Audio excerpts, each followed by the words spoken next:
Այնքան եմ այս մասին տեսել վիդեոներ, որ ուզում եմ խոսել։ Վստահ եմ Secret ֆիլմը բոլորը տեսել եք։ Այն, որ մեր մտքերը ազդում են իրականության վրա։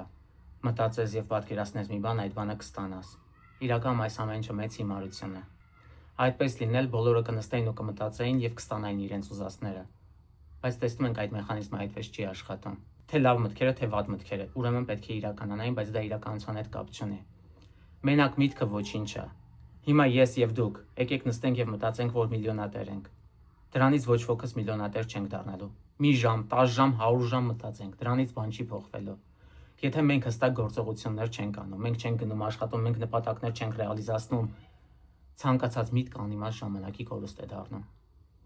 Ու այն միտքը, որ մեր մտքերը նյութականանում են, դա հիմարություն է էզոտերիկ գրականությունից եկած։ Միտք,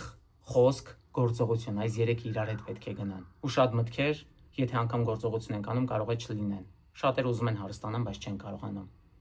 Չստացվեց, այնպես որ մենակ միտքը հերիք չի, գործողությունն էլ երբեմն հերիք չի։ Այնպես որ մեր մտքերը չեն իրականանում իրենք իրենցով։ Բայց միտքը որոշակի ուղղություն տալիս է։ Օրինակ, եթե ես ուզում եմ հարստանամ, ես նպատակ եմ դնում եւ դրան ուղղված քայլեր եմ անում։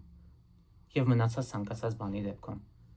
Նույն ձև, եթե դուք վատ մտքեր եք ունենում, որ ձեր հարևանը կարող է մահանալ կամ ձեր բարեկամը, ձեր մտքերը չեն ազդելու այդ իրականության վրա։ Դա ընդհանրապես մտքեր են, իրականության հետ կապ չունեցող։ Ձեր բարեկամը կարող է մահանալ, բայց ձեր միտքը այդ իրականություն չի դարձնում։ Այս ամեն ինչը երեխայի մոտ է նաև։ Իր երևակայությունն այնպես աշխատում, իրեն թվում է, թե ինքը կարող է ազդել իրականության վրա։ Բայց դա ընդհանրապես մանկական վիճակի մեջ լինելն է, ֆանտազիան ուժեղ լինելն է։ Ուրիշ ոչ մի բան։ Այս մեխանիզմն է բարձ։ Տագնապային մարդիկ հանգիստ կարող եք լինել, ձեր մտքերը ձեզ չեն հիվանդացնելու։ Հաստատ վստահեք ինձ։ Երաշխավորում եմ։